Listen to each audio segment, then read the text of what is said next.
Well, I'm all shook up. I want to talk about Elvis the movie, so that's what I'm gonna do. So this is my spoiler discussion of the movie Elvis, the latest Baz Luhrmann. Now, that's important to know. Criticism of movies are totally fine. Everyone's allowed to feel what they want to feel about a movie. But I can't stand criticism for things that it's on the audience's part of, well, you should have known X before going in. It's always important to know what are the movie maker's intent. If they're aiming for X and they land on X, then they did their job. If they aimed for X but landed on Y, then they failed.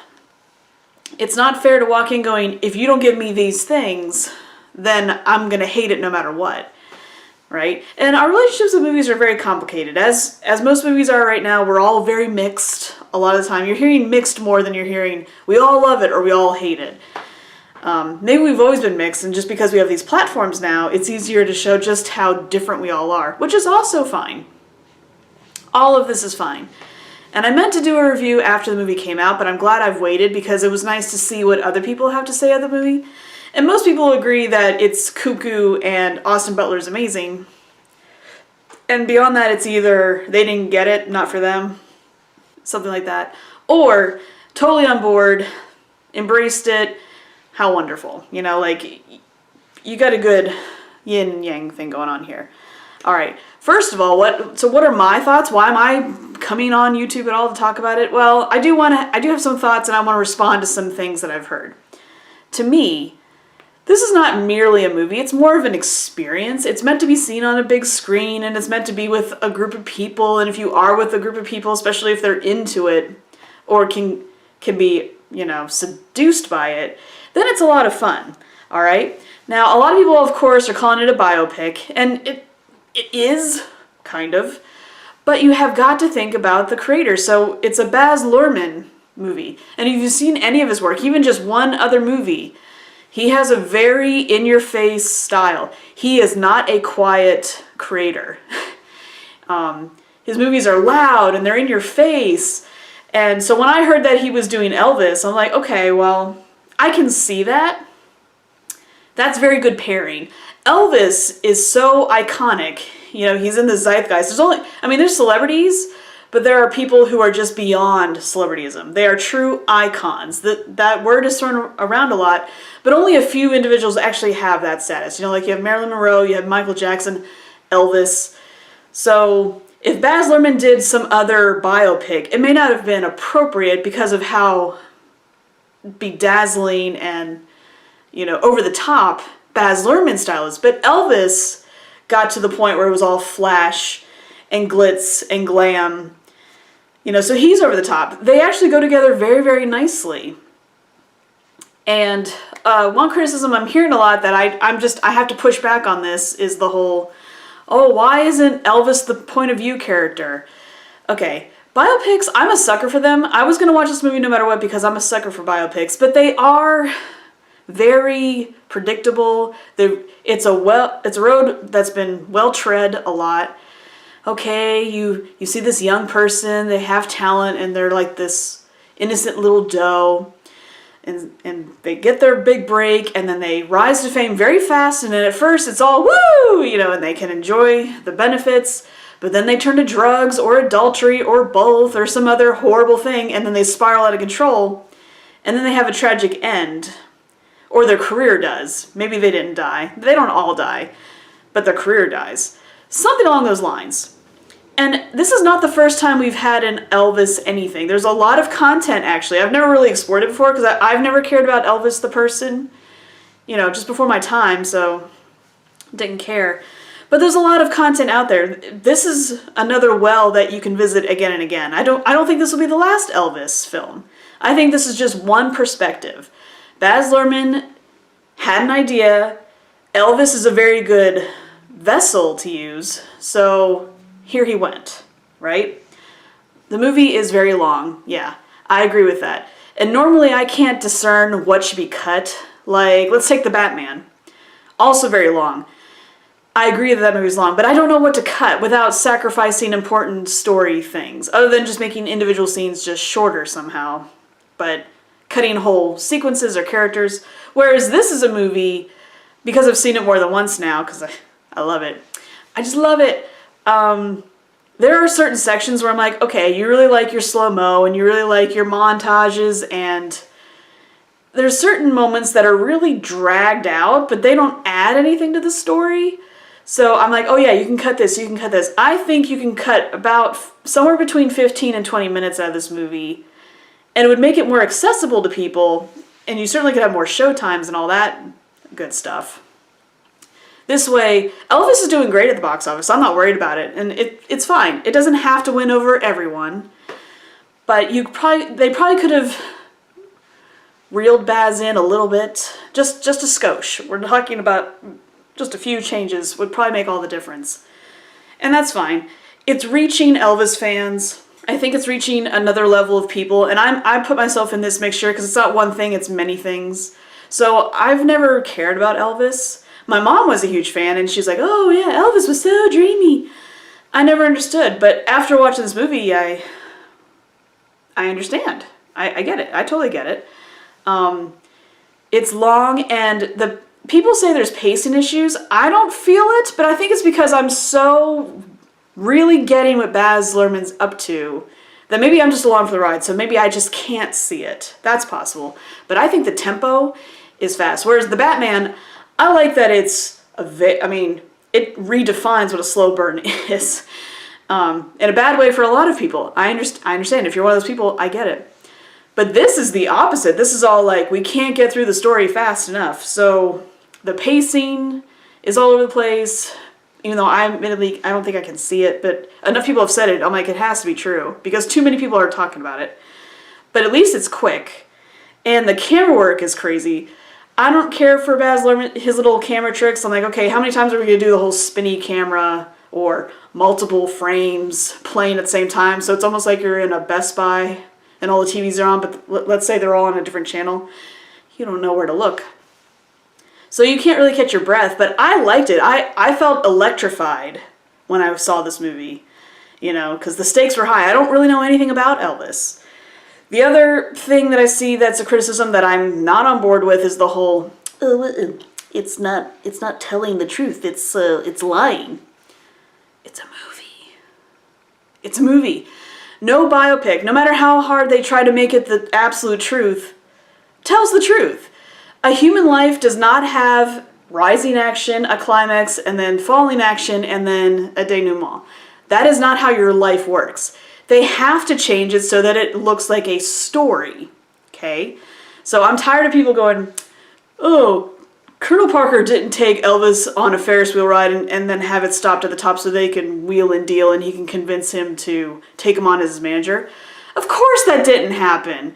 Are people really this stupid that they think movies are just going to replace history books? I mean, I think I know that's true, but come on.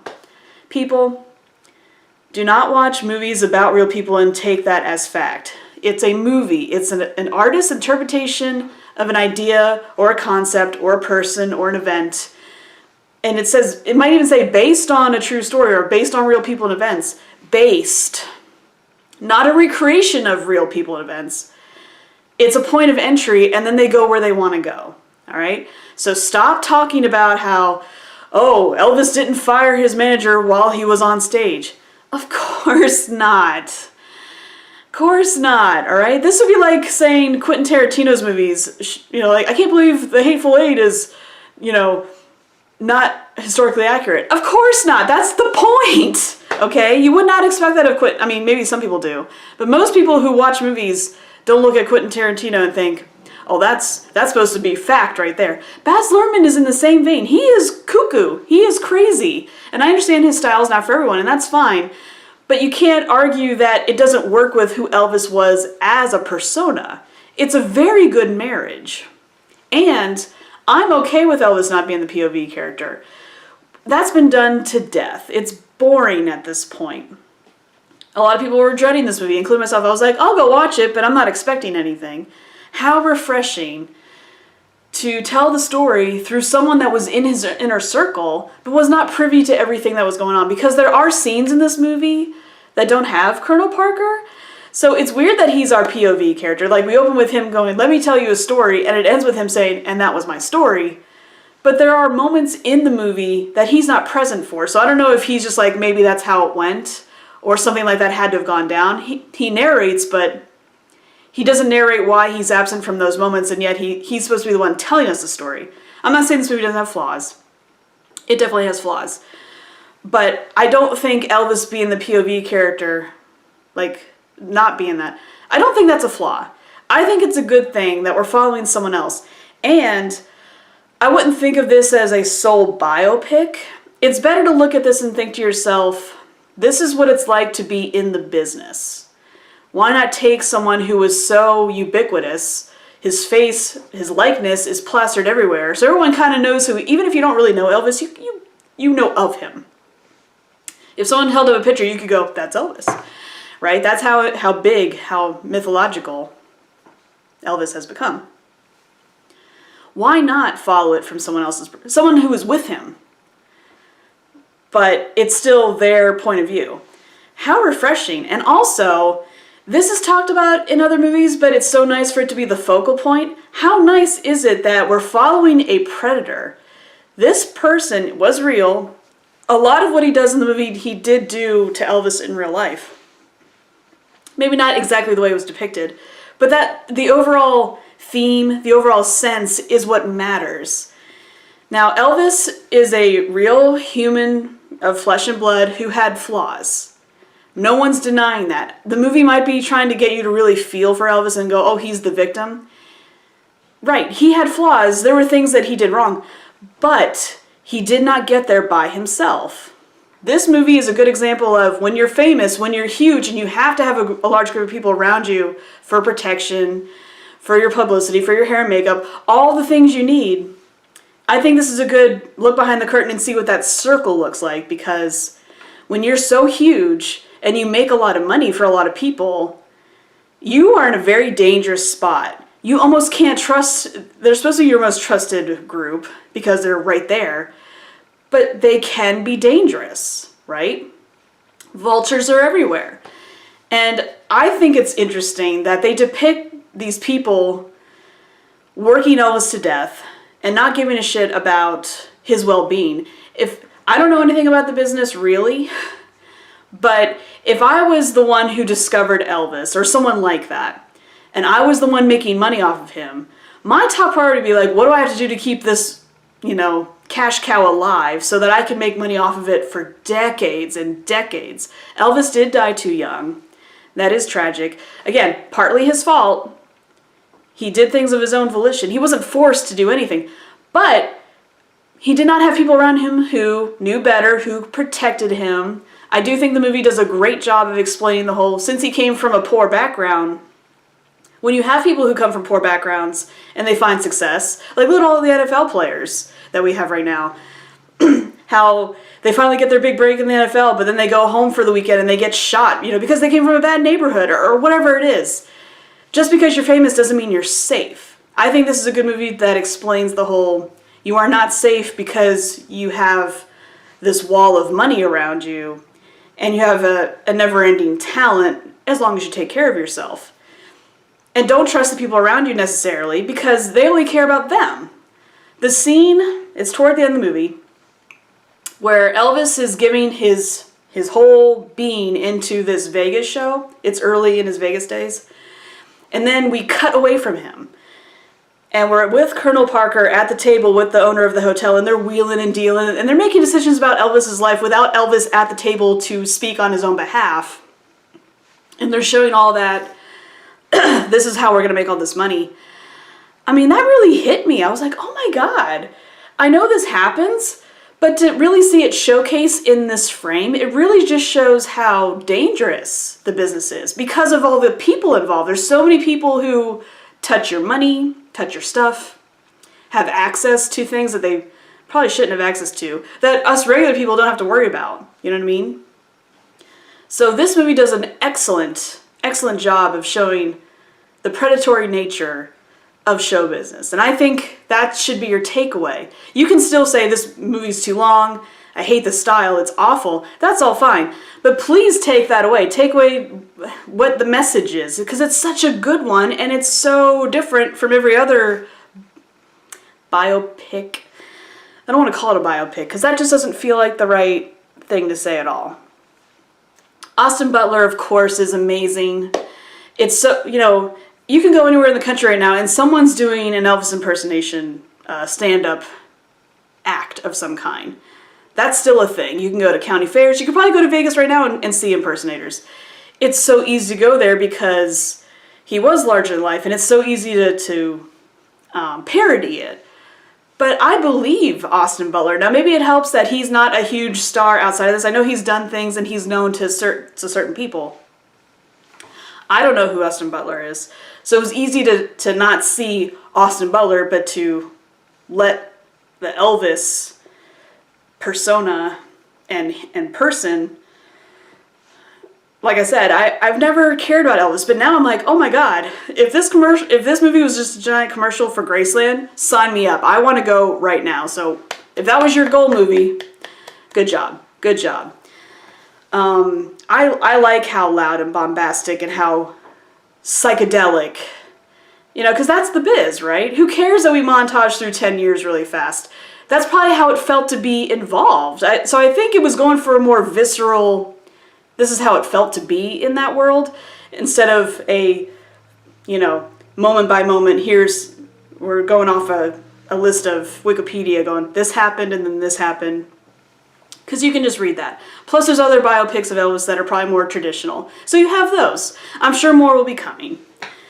All right, now Tom Hanks. When I saw the trailer for this movie, I was very nervous. I was like, oh my God, what is he doing?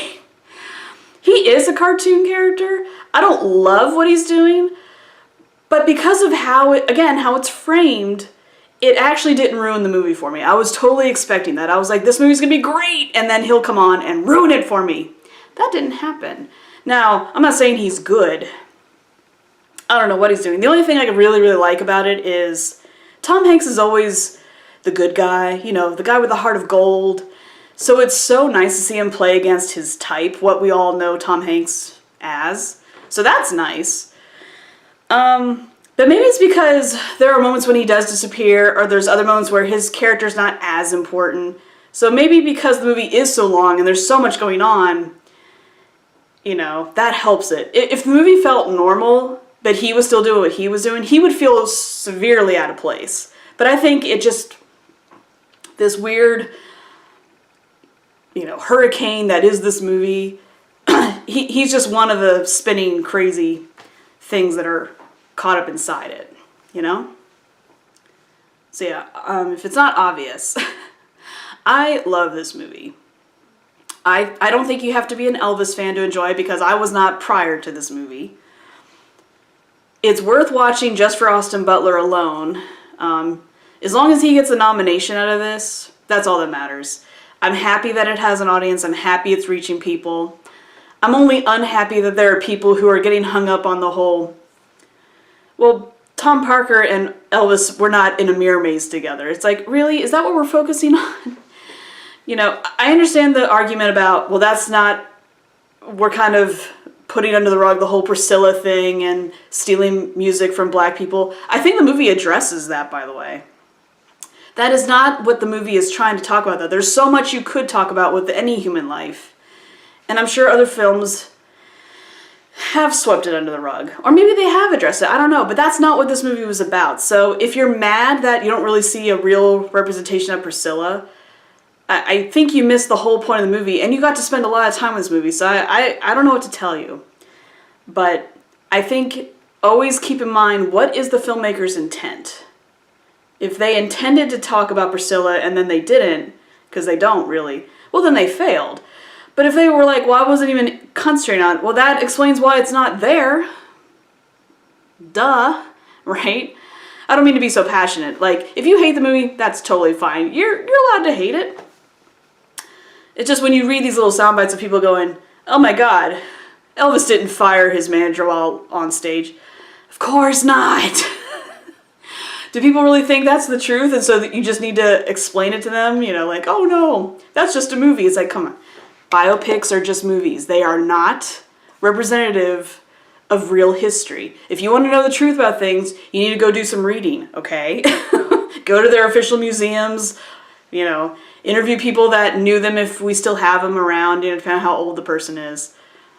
Do not take the movie as real life. That is not who Baz Luhrmann is, okay? You're watching a Baz Luhrmann film. Hopefully everything I discussed here makes you go, oh, if you didn't see it before, you're like, okay, I hate the movie, but I see your point. That's all I'm trying to do with this video. I love this movie so much. Just wanted to put that out there. If you haven't seen it yet, it's probably still playing because it's actually doing well. Go check it out. I actually think it's worth your time. I really do. It's a wild ride. Yeah. So, yeah, those are my Elvis thoughts.